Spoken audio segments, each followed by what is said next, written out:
My name is Vicki Camper, and my husband Rob and I have been here since the time we were dating, like 25 years ago. So it's my honor to be here today to read today's scripture reading, which is from 2 Corinthians 5. For the love of Christ controls us, because we have concluded this, that one has died for all, therefore all have died. And he died for all, that those who live might no longer live for themselves, but for him who for their sake died and was raised. From now on, therefore, we regard no one according to the flesh. Even though we once regarded Christ according to the flesh, we regard him thus no longer. Therefore, if anyone is in Christ, he is a new creation. The old has passed away. Behold, the new has come.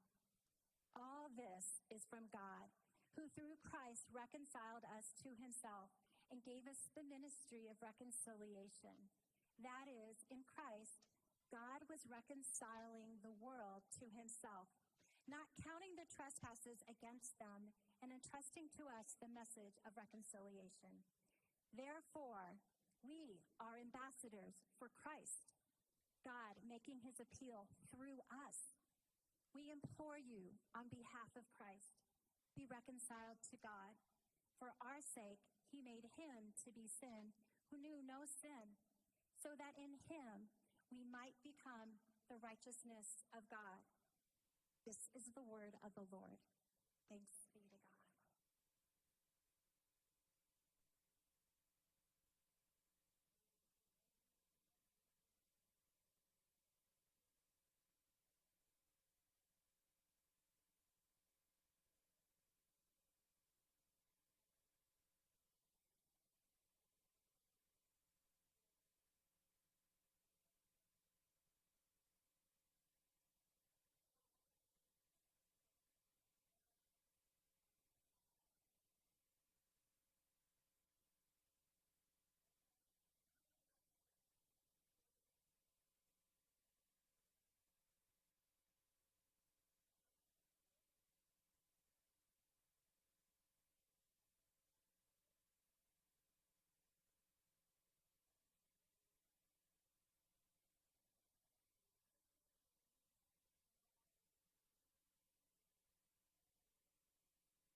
Good morning. Hey, look at that.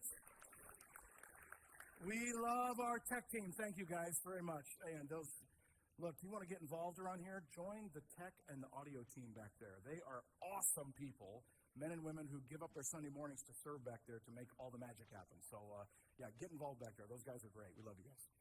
But look, even though a lot of us, and probably every one of us, and in fact, I challenge you right now to begin thinking of a broken relationship that you have. We all have them. I'd encourage you right now to have somebody in mind, okay? Because this message will make a lot more sense if you've got somebody in mind. You probably don't have to reach very far. And most of the time, look, we want to fix our broken relationships, okay? It's not that we don't want to fix them. We want to. If you could push a button right now and make that relationship better, most of us would do that, right?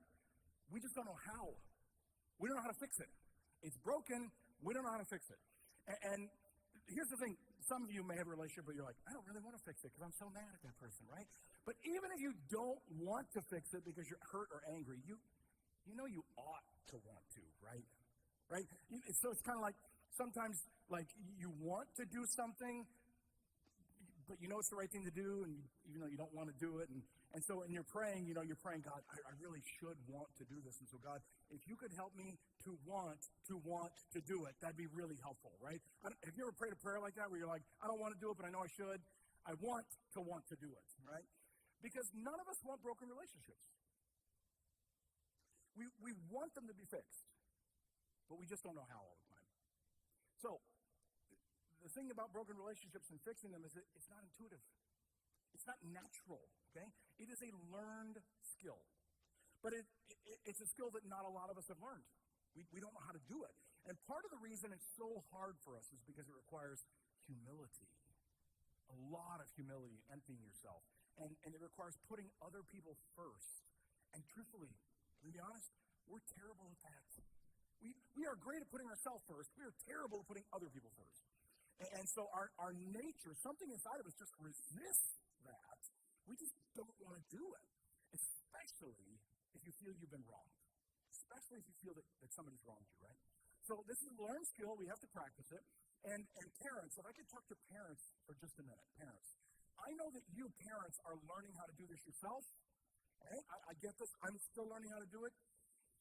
But can I beg you to teach your kids this? Teach your kids how to fix broken relationships. Because this is a skill that will benefit them their entire life, their marriage, their friendships. They need to learn this from you, okay? So please, parents, teach this to your kids. Especially because one day there's a good chance they're going to have to use it with you, right? They're going to be older, and they're going to need to want to know how to repair that relationship with you. So teach this to them while they're young, and it will serve both of you well in the long run. So today we're in part 3. This is our last message in this series. Next week we start a brand new message series on Christmas. And we're leading right to Christmas starting next week with John the Baptist. So this is the last one today. And we've entitled this At the Table. It's kind of a beginner's guide to repairing broken relationships. And as we said last week, this series is for normal day-to-day relationship problems. Jealousies, conflicts, the kind of ordinary bitterness that affects all of our relationships. All of us have this stuff. We are not talking here about abusive or dangerous relationships, all right? So if you've got one of those, or if you've got one that just needs professional help, and we all get there sometimes, if you decide you get to the point where you need some professional help, would you come talk to me, Pastor George, our staff? We will connect you with great counseling resources that other people have used and we know are good people. So if you need that, you come find us and let us know, and we'll help you with that. So remember that the goal of this series is not reconciliation, which sounds really weird, okay? The goal isn't reconciliation. The goal is no regrets. Now, why do we say that? The reason it's not reconciliation is because to reconcile takes two people. And you can't control the other person. You can only control you. And so if your goal is what you think is, the ultimate goal is that we reconcile, there's a good chance you're going to be really disappointed because you can't control the other person. They may not want to reconcile with you, right? So the goal is no regrets. The goal is that you would do right by the relationship so that you can put your head on your pillow at night and sleep knowing you did what you could. The Apostle Paul said this so well. We looked at this verse last week. This is in Romans 12.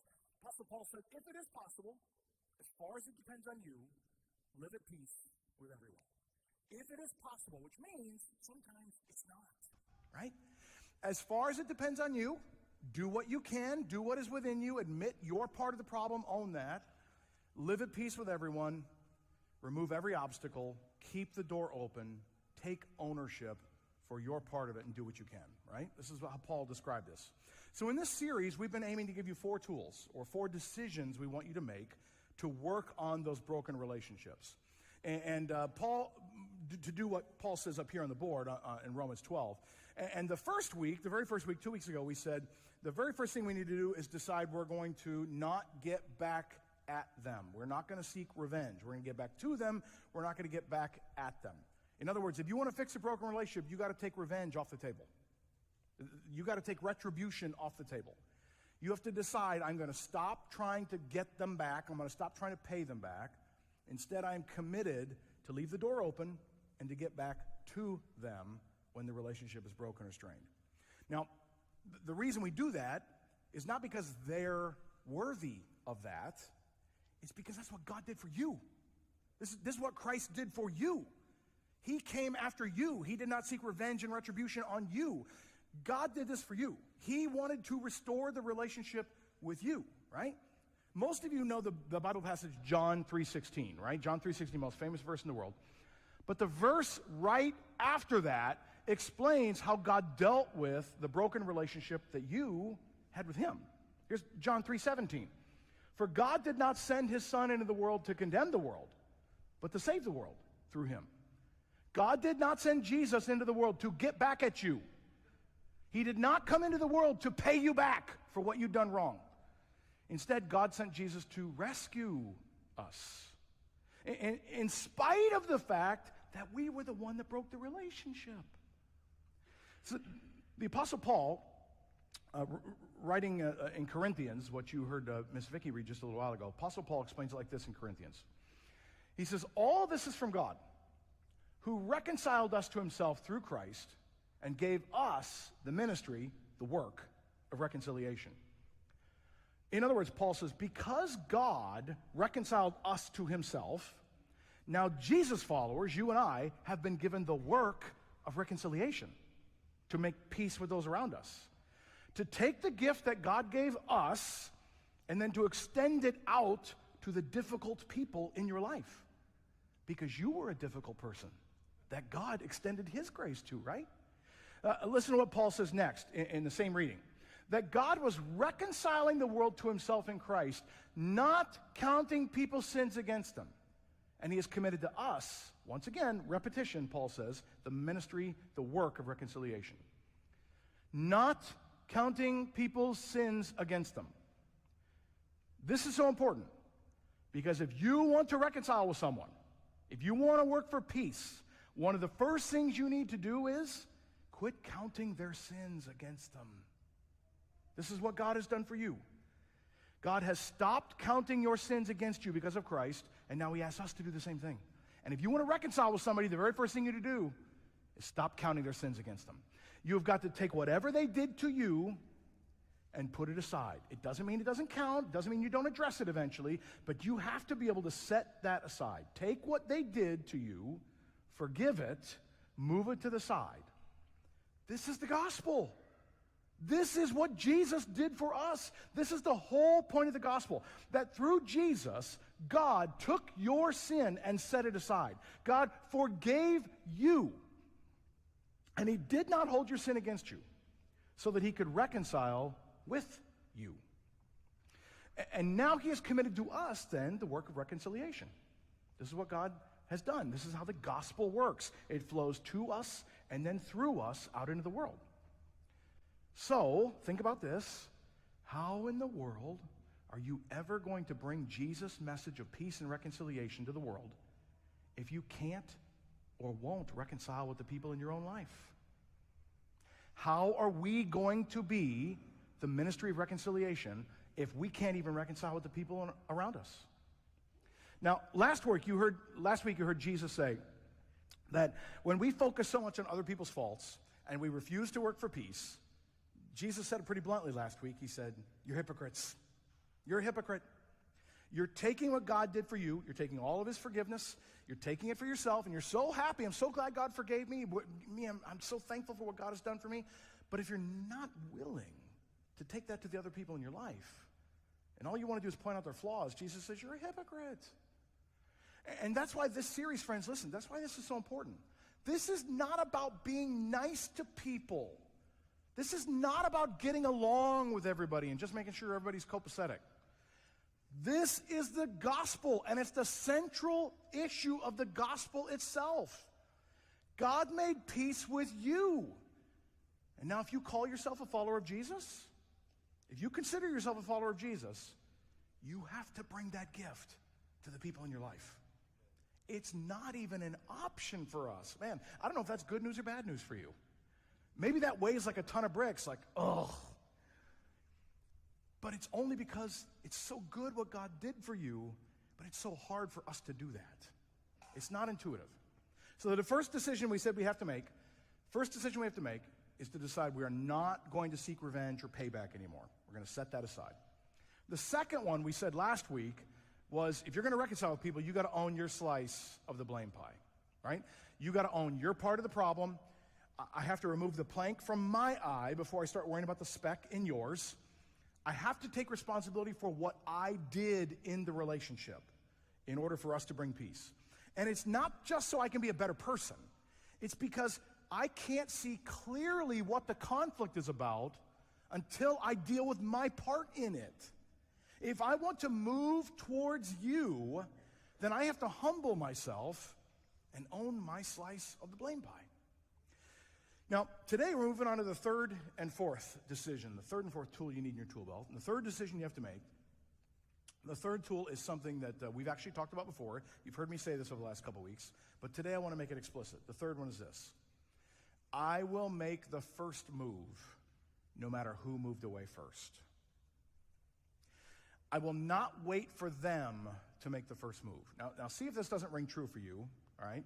I know when I'm hurt, when I'm angry, I tend to do this, and I have a lot of conversations in my own head, usually about how great I am and how bad